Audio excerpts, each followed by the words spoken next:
Hello, this is a Q&A test for the 200 class. Plaintiff attorney is Mr. Fisher, Fisher. Defense is Ms. MS period Brunn, Brunn. Again, plaintiff attorney Mr. Fisher, Fisher. Defense is Ms. MS period Brunn, Brunn.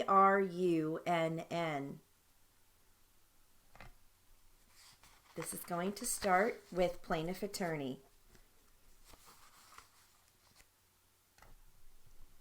Ready?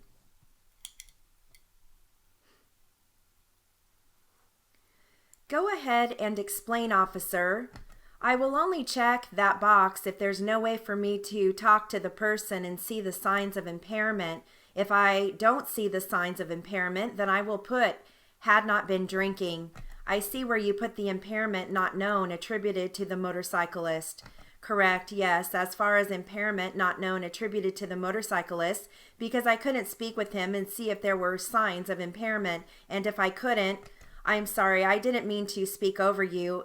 By putting impairment not known, you're not suggesting that there was impairment on the motorcyclist, correct? Correct. You're just saying you didn't know one way or the other if he may or may not have been impaired? He could have been, could not have been. You just don't know? I don't know. With regards to the medical or medicine or pharmaceuticals of Mrs. Montero, same would be true. You don't know if she was impaired in that manner or not, correct? Objection calls for speculation, lacks foundation, assumes facts, not an evidence. Overruled. You may answer. I didn't see signs of impairment. Officer May never related signs of impairment to me, so at that point we are under the impression she was not impaired. I understand about impressions, and I understand you're doing an accident investigation, but with regard to hardcore facts, with regard to Mrs. Montero's impairment, if any, new question. With regard to Mrs. Montero's impairment, if any, you really didn't know if she was impaired from a pharmaceutical or taking medications, correct? Your Honor, lacks foundation, calls for speculation, assumes facts, not an evidence. Overruled. You may answer the question. Can I just move on with another? Because I feel like we're going back and forth with the same answer and question, because I will not put her impairment as not known. He's not asking you to put that. He's not talking about the document now. All I'm trying to say, I'm sorry. I'm not talking about the document now. I'm saying as a matter of being factually sound, you don't know as you sit here today if Mrs. Montero's impairment was in any way or if she was impaired in any way from taking medicines or pharmaceuticals or anything like that, pain medicine or anything like that, correct? Calls for speculation, lacks foundation, assumes facts, not an evidence. Sustained. What are you trained to do? So we're trained to observe impairment. If we see impairment, we will note it. If we see no impairment, we will note no impairment. Those are the only two things we can do. That's not my question. Okay. Again, maybe I am misleading you with having the document in front of me. This is the question. With regard to Mrs. Montero's impairment, if any, from medication, drugs, or any pharmaceutical, anything like that, you don't know one way or the other if she was impaired. It's unknown to you, correct? Asked and answered, calls for speculation, lacks foundation, assumes facts. Overruled. The only thing I can give you is I don't know what types of drugs or medications are in her body, but they were not exhibiting anything that I observed as an impairment, so that's the best answer I can give you. Okay, so I guess then what you're saying is you don't really know if she was impaired by medications one way or the other. Would that be accurate? Misstates testimony. It doesn't really misstate anything. Go ahead and answer. Calls for speculation, lacks foundation, assumes facts. Overruled. I will say that I didn't see any signs of impairment. Did you test her in any way, officer? No. For being impaired for drugs? No. Did you perform any tests on her? I didn't. Did you have anybody perform tests on her? I didn't. I'm telling you, she was under the effects of some medication. Whether it was impaired or not, we'll leave it to an expert to decide that. But I'm letting you know that I talked with her, and I'm not throwing anyone in to argue. She's not a very good lawyer here. What I want to know from you today is, without having tested her for impairment from medication, okay, and a woman who you mentioned was upset, and without having anybody else test her for impairment for medication, Would it be fair and an accurate comment that you really, as you sit here today, don't know if she was impaired from any medication? Is that calls for speculation? You've got to let him finish. Would that be fair and accurate? Calls for speculation, lacks foundation, overruled. No is the best answer I can give you. No, it's not fair and accurate. No. Did you know that she was impaired? Objection, lacks foundation. You may answer. Assumes facts, calls for speculation. Sustained on those grounds. I'm only asking you, did you know if she was impaired? Do not believe she was impaired. I'm not asking for your belief right now. I may in a minute, but what I want to know is, as a matter of certainty, do you know if she was impaired by drugs or medication? Same objection, Your Honor. Sustained, rephrase the question. If we go to page 3 goes on.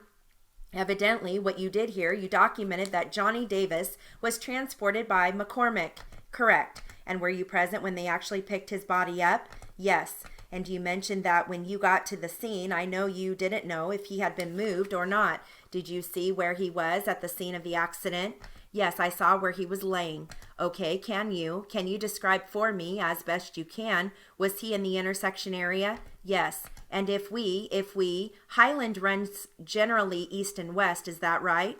Correct. There may be some kilt or two, but for today's purposes, we're going to consider Highland going east and west, and Overland kind of T intersects into Highland, correct? Correct.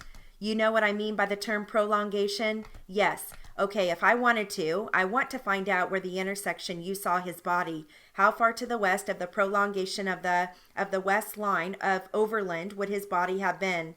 I would put his body at approximately 2 feet west of the west prolongation line of Overland Road. 2 feet east of the west prolongation line. Okay, so he was certainly before you could get into the intersection. He was, so it would be in the intersection, but not quite past the prolongation line, the west prolongation line of Overland. Okay, just for my notes, the west prolongation, these folks were westbound, correct? Correct. And so what you have is you have him to the east of the west prolongation, correct, about 2 feet east. About 2 feet to the east, correct. Okay, and do you know from the southernmost point of Highland, by the way, there's a white, we have the photos we'll mark in a second. Okay, there's a white fog line. Do you call that a fog line or an edge line? What do you call it? It's the painted white edge line, roadway edge. Edge line. Do you know how far, as you recall, how far to the north of that white line his body was, if you remember? I would say approximately 4 feet south. It would be south of the north roadway edge. It was because they're headed west, so the top of your page, from my perspective, would be north. Right, well, I'm making my notes, and we just talked orally. What you're saying is, if we have a prolongation along the north edge of Highland, okay, then that fog line, then his body would be about 4 feet to the south of the prolongation. Well, the prolongation line there will be the south roadway edge of Highland, so it would be the south prolongation of Highland Highway. Well, because you're looking at it from the north. I'm sorry, you're right. Okay, so it would be the south, correct. So you're saying from the southerly south prolongation, he would have been north about 4 feet or so? Well, I'm saying from the north roadway edge, which will be the one at the top of your page, I put his head approximately 4 to 6 feet south of that line. Okay, this is west, this is south here. Let's do it like this. Maybe it will help us. This is not to scale. We're just trying to use something here to help us. You go ahead. You understand that strike that. You understood that Mr. Davis was going westerly, right? Correct. And then coming from the east headed to the west? Yes. And then this would be south and this would be north, correct? Yes. And you said that if we took the prolongation, he was about 2 feet east of the westerly prolongation? Correct. Put a dotted line, so I'm just going to put 2 feet here like this, just so I know. It's not to scale. Okay, and then from the south, I'm sorry, if we put another prolongation it would be the south prolongation of Highland? Yes, I'm not a map maker here, but I'm doing okay. If we took and we went from the south prolongation of Highland and we worked our way to the north, yes, okay.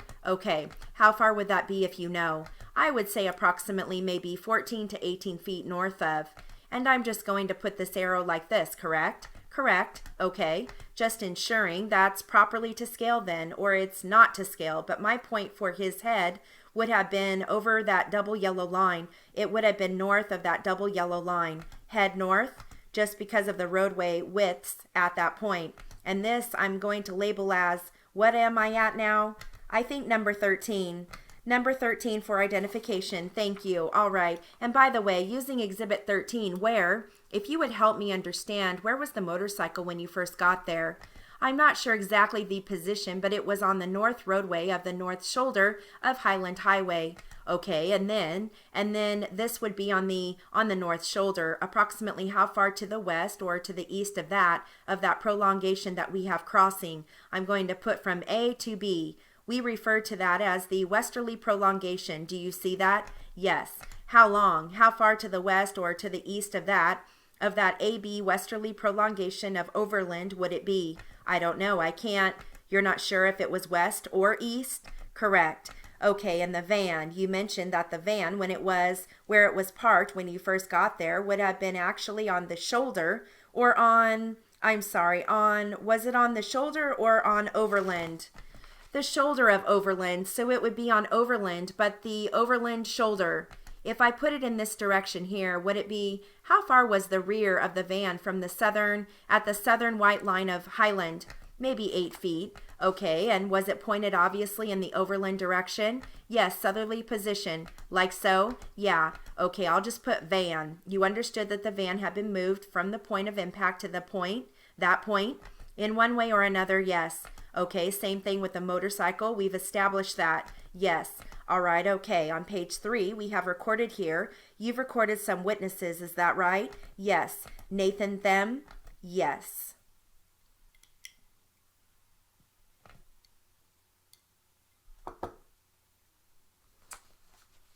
Okay, we have a word list.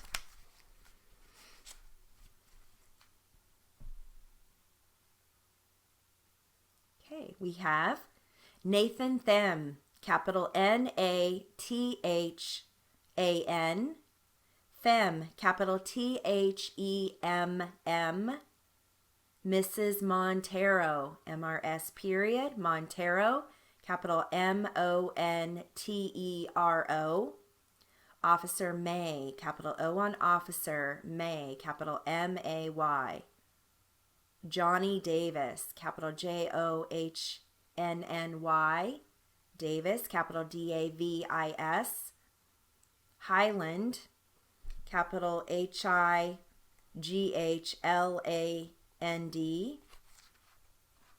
We have Overland, capital OVERLAND. They also refer to Highland as Highland Highway. So when they refer to Highland Highway, you're going to capitalize H on highway. And they also say Overland Road. So you would capitalize R on road. Okay, we've got McCormick, capital MC. So it's capital M, lowercase c, capital CORMICK. And that is one word. Let's see, Officer Alba, capital O on officer, Alba, capital ALBA.